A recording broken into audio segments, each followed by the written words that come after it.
Salty. What? Salty. What? Hey, Salty. What, Adrian? Salty. What? Hey, did you do your reading? Yes, I did. Hey, Salty. What? Harry Potter sucks. No. Harry Potter sucks. Harry Potter doesn't suck, Adrian. It's a good novel. You just have to sit down and read it and enjoy it. Oh, Harry Potter sucks. Adrian, no, it doesn't. Harry Potter sucks. Hey, Salty. What? Harry Potter sucks.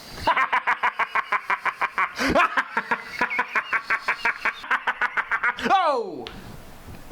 Salty, what are you doing? Salty. Hey, Salty. Harry Potter sucks. Oh! Salty. Salty, what are you doing? Salty. Harry Potter sucks. I've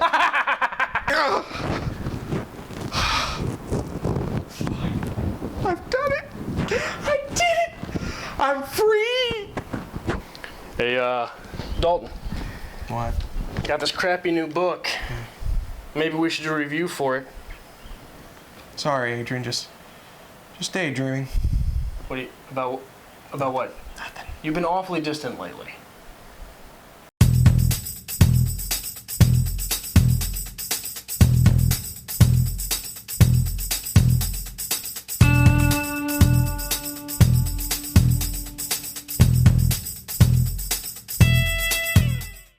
Welcome to Strip Cover Lit. I'm Adrian Fort. And I'm Dalton Gentry. And we're here with this week's book review. Dalton, what are we hitting this week? We're going back to Stephen King one more time. Yes. Because we were disappointed with The Gunslinger. This is Stephen King's first published novel, 1974. Carrie, the big one. Everybody's seen the movie. I have not. Well, you don't count. You don't see anybody's movies. So, good things, bad things, Adrian. Where can we start with Carrie? Boy, does this read fast. Yes. That is harder than it sounds from a writer's perspective, by the way.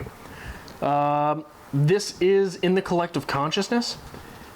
This is my first time reading this, and I have never seen any of the film adaptations, like we said. But I remember being a child, and one of those things you remember from childhood is someone else being bullied. You kind of block the stuff where you were bullied, right? Okay. But I remember seeing other kids being bullied and wondering about psychic powers. Fair enough. You know? And third, this is a simple story. It does not move sideways, and it does not get convoluted. This is a simple story. It is narrated from multiple times. Okay. But it is all of those narrations come in to that one story when those points are necessary. All right. Your first point, I will agree with you 100%. For a 300-page novel, this is a breeze. Very easy read.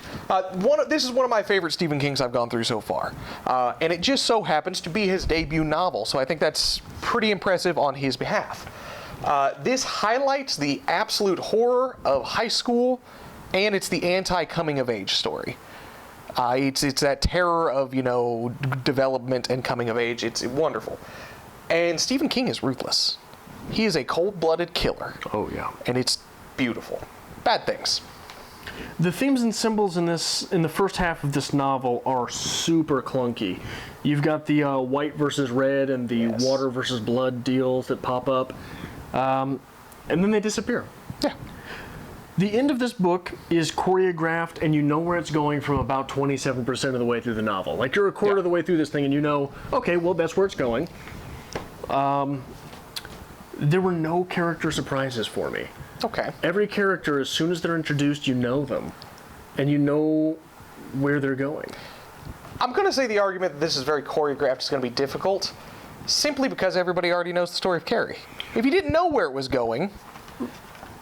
we can get into this later, We'll get to this. But real quick, it's about a quarter of the way through the novel that he says something about, I think it's Carrie dying in prom night. Okay. So that's you know where right you're going. There. Yeah. You can definitely tell this is his first novel. I think that goes a lot with what you were talking about, the clunkiness, no development of character. It does bounce back and forth a lot, and it feels very clunky, especially with the news clippings and the quotes from Sue Snell's book. Very weird transitions. And the ending. I'm not crazy about it. It feels very Hollywoodish with the little girl, the mom's writing a letter talking about how she had these powers where she's floating things like Grandma used to do. I don't like it. I think I like the movie version better. What's the movie? Sissy Spacek? Is that her name? Don't ask me. The actor who played Carrie in the original one.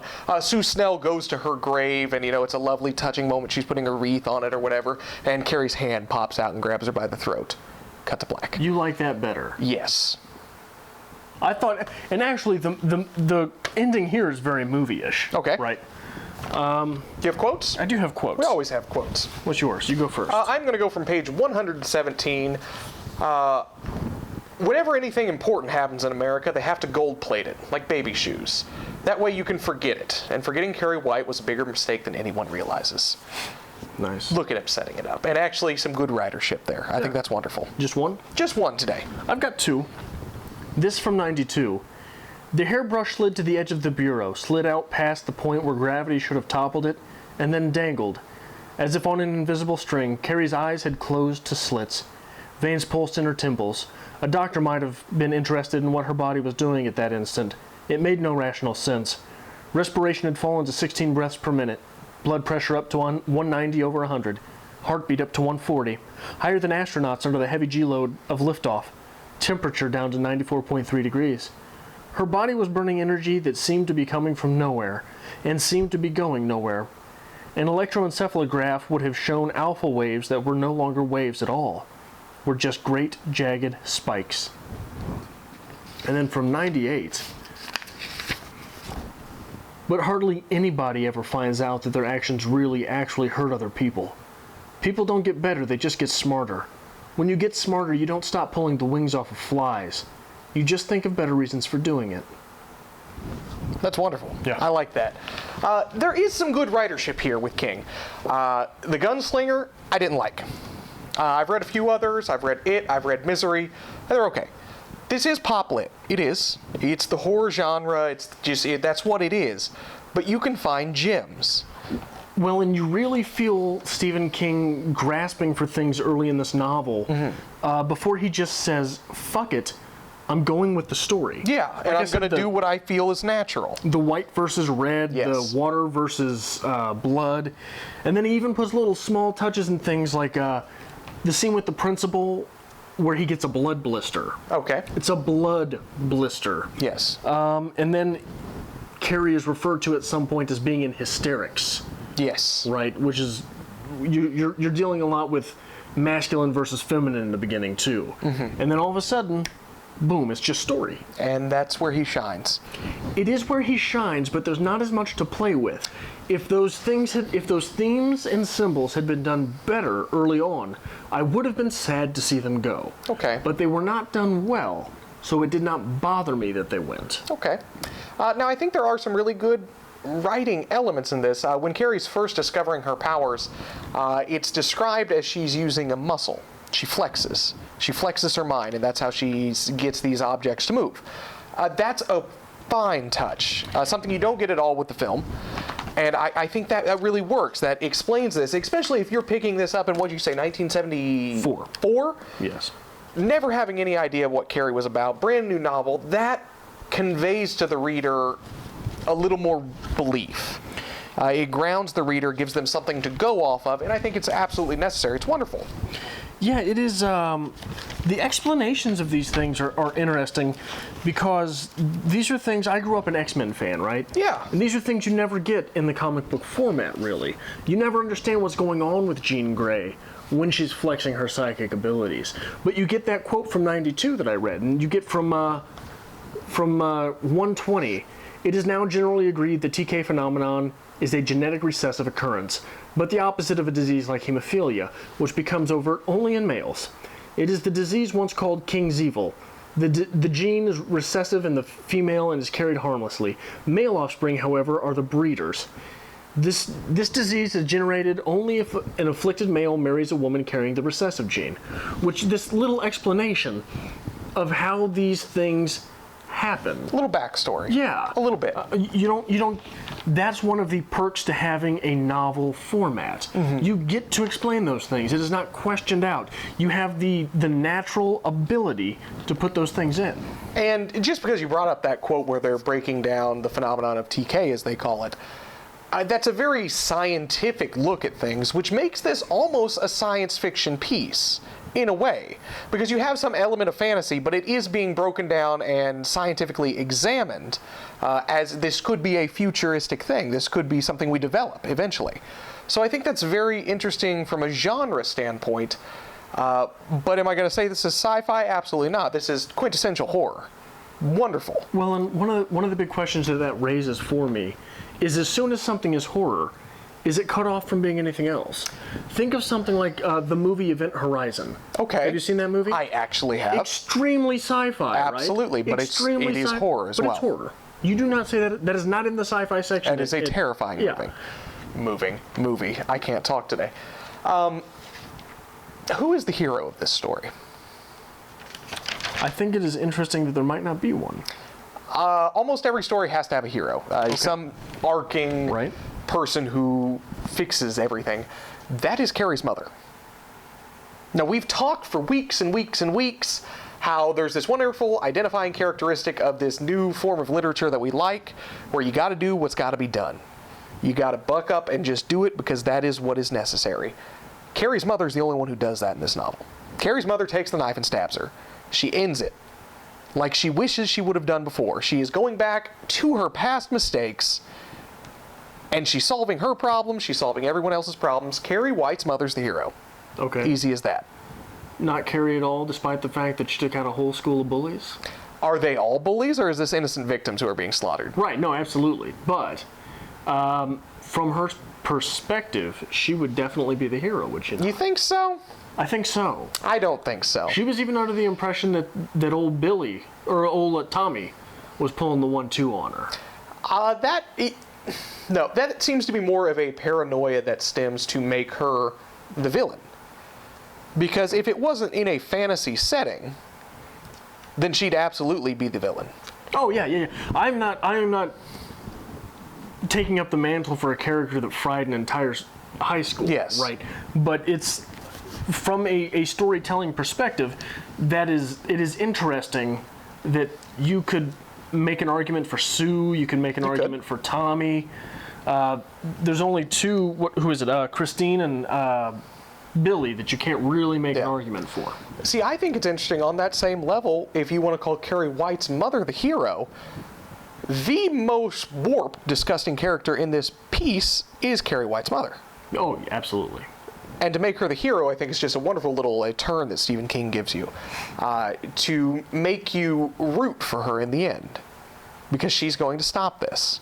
You rooted for her in that moment? Absolutely. That was wonderful. You wanted Carrie to die at the end of this? Carrie has to die at the end of this. Because where do you go from that? Carrie has to die. Okay. Now, whether it's her own accord, I think it's just a more romantic ideal that her mother ends what she started. Right. I want to bring up something that is more of a question to me than anything. Okay.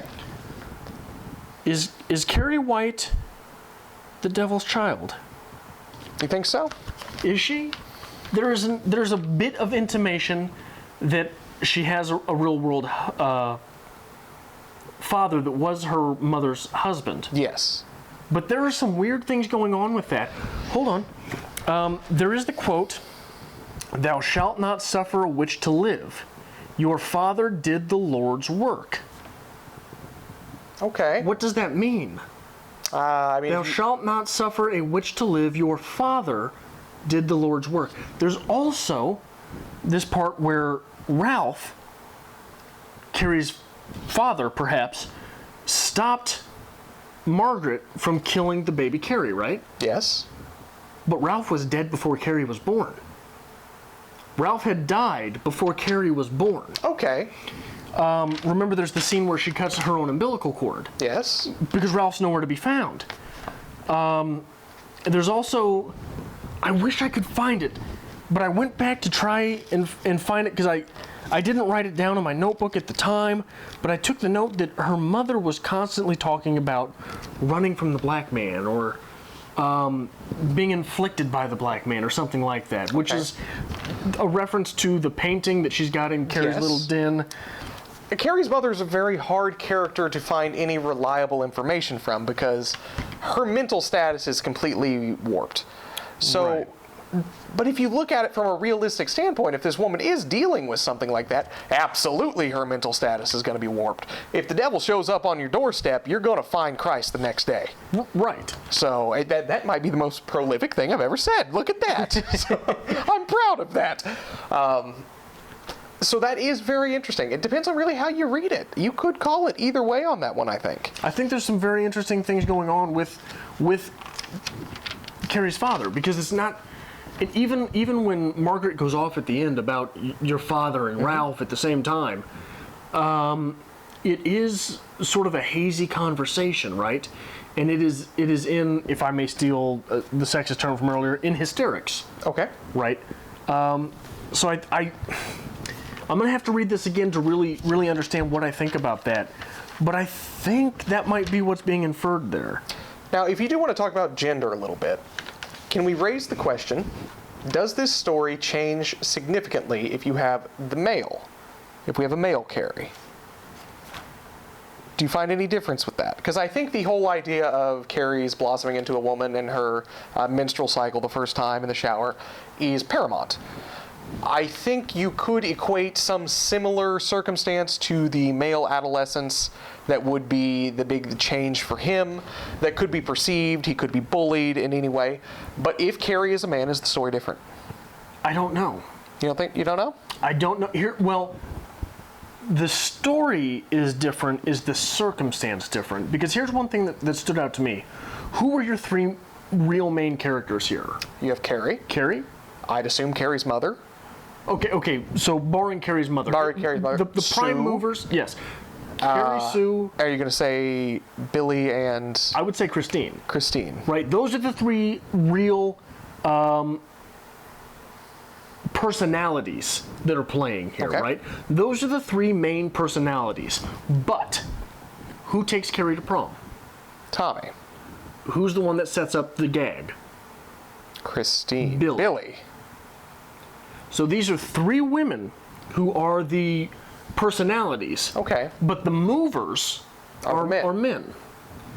Is there something to be made there? I don't know. See, the reason I wanted to bring this up is I think in order for this novel to work, the choice to make Carrie female makes her a sympathetic character in this piece. Because if you have the young male who's going into manhood, who goes to the prom and blows the place up, it's not as sympathetic. Well, and I think there's also this, I think there is the standard for men that says, well, if he's busting your balls, you just walk up and you clock him in the nose, son. Exactly. Don't kill him, be a man. Exactly. And fight for whatever, right? So I think that okay, so the quick release valve that is acceptable for men that would not necessarily be acceptable for females, which causes that buildup of pressure. You've got no quick release valve. Okay. You're saying that that's what makes this go. I think so. I think so. Now, interesting thing, however, this is written by a man. Yes. This is Stephen King.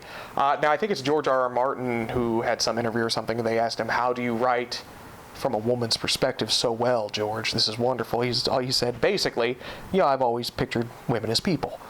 So I love that. That's wonderful. But King does a great job from writing from Carrie's perspective. And from Carrie's mother's perspective. I think it works. It really does. Especially with the whole menstrual cycle and Carrie becoming a woman. That's something that, as a writer, I would assume was an extreme challenge for King to tackle. Especially as a young writer, somebody who's testing the fields. Well, and he was, at this time, a teacher. A teacher, yes. So he was teaching kids, like he even, I don't remember if it was On Writing or Danse Macabre. I believe it was On Writing. He talks about the girl who inspired this piece. Yeah. And going to her, I think she lived in a trailer home, went to the trailer home, and there was this giant Jesus right above the living room. And it was just this girl and her mother living together. And so, yeah, it would be difficult, I think, for anyone to tackle these subjects. And I think, like you said, he's ruthless, but he's also fearless. He is fearless. And that's why this is pulled off. As a high school teacher writing this in your spare time, fearless. You get this published, you don't keep your job today, but I imagine even back then there would have been some consternation. You get this published and you make $2,000 off of it. Yeah. There might be problems. I think the thing was he made like $80,000 on the first printing of this. If I recall, I think he was offered $1,500 as kind of like an advance for this piece, Right. which in the 70s, all right. Good money. Good money. And eventually he made well over $500,000, I think it was, on the royalties alone. Yeah. But however, to publish this, the fact, if you publish this today, within days' time, you are going to be sitting in the principal's office because he's your boss and he's going to be closing. He's like, so, Steve, Right. let's talk about this. You wrote a book with naked high school girls, right? Yeah. Like that's immediately where it goes. You don't work here anymore. Right. So, fearless, absolutely. And I think that's something we try to promote through writing is you have to write about what scares you. You've got to be willing to take that leap. And, I mean, look, it worked out for Stephen King. It really did. Yeah. This was his gateway. From a writer's perspective, the scene at the prom when shit's going down, that is a gorgeous example of showing a crowd by zooming in on individuals. Okay. Because you show the kid that grabs the mic and gets zapped. You show the kid that runs to You are Tommy. painting that scene. Boom, Right. boom, boom, boom. And what happens is a lot of times writers get invested in, oh, well, I've got to find some way to make the crowd look like a crowd. But the way you do that is you put it in your reader's mind early on that there are a lot of people in this place. Yes. And then you focus in on individuals doing things. Because if you're in that situation, that's what your eyes are going to be drawn to. Especially when the kid's getting electrocuted. Right. Your eyes are immediately going to focus right over on him, and that's what you're going to see. And then you see the kid run in the background up to Tommy. Exactly. So it is well done. It's well scripted, well Absolutely. painted. Which, Stephen King doesn't get a lot of credit for things like that. Yeah. He doesn't. It's unfortunate. Yeah, a couple more small things. The sprinklers in the gym, during the period scene. The sprinklers turn on at the end of that scene to wash the blood away. Yes, they do. That was a nice touch that I did not see until I was thinking about the scene later. How do you feel about Sue, after Carrie is dead, in the streets, beginning her menstrual cycle? Yeah. I think that's the final from Right. Carrie. That's wonderful. Wonderful. Another small thing. This has the element of the thing you can't look away from, right? Okay. That's what drew Sue into prodding with the other girls and throwing sanitary napkins, is because Carrie at that moment was the thing you can't look away from, was the car wreck, was the train wreck. And then later on, just a little bit later on, when she goes home, we get this picture of Doubting Thomas. Okay. And Doubting Thomas is the guy who's literally putting his fingers in the wounds of Christ, right? Touching blood. Yes. So King did his research with this. yeah, absolutely. And there's good for a him. lot of small Good for touches him. throughout this. Overall, what would you rate this? I would give this 80 dirty pillows out of 100. 80. Only 80. It's B work to me. Like it's not I'm B rated, but crushed. I will give this 88 floating ashtrays because I really enjoyed this one. This is great. Now, you're going to, again, chastise me because I always go the route of if you like Stephen King, you should read Stephen King. But I think it's fitting in this one that if you enjoyed Carrie, you need to read Misery. Because if there is a terrifying perspective, especially if you happen to be someone who does booktube related things and have a name on the internet, you should probably read Misery. I hate you, Dalton. Why? That's a good point. If you like A, you should read Blank by A. Yes. Lullaby by Chuck Palahniuk, I think. Okay. There are fantastical elements in that book. Still grounded in realism, though. Right, just like this. And I think that there is the dark humor that Stephen King puts into play from time to time. All right. So, You just wanted to plug Palahniuk again. I understand. okay, you can see it that way. That's completely understandable. If you like A, read Palahniuk. If you like anything, read Polinick. Okay. If you like reading, All right. read Polinick. You get If that you like one. math, You read get that Polinick. one. If you need science, read Polinick. But if you like us, you should hit the subscribe button and the like button because we, for some reason, are promoting likes now. You should go like BookTubers. And make sure you leave your comments down below. Let us know what you think about Carrie by Stephen King. Have you seen the movie? You've read the book? Where are you going with this? Follow us on Twitter at StripCover and on Facebook at StripCoverLit. And on Instagram at what is it? Strip cover lit. StripCoverLit. People are actually calling you out now because you can't say Instagram. It's Shut up. delightful.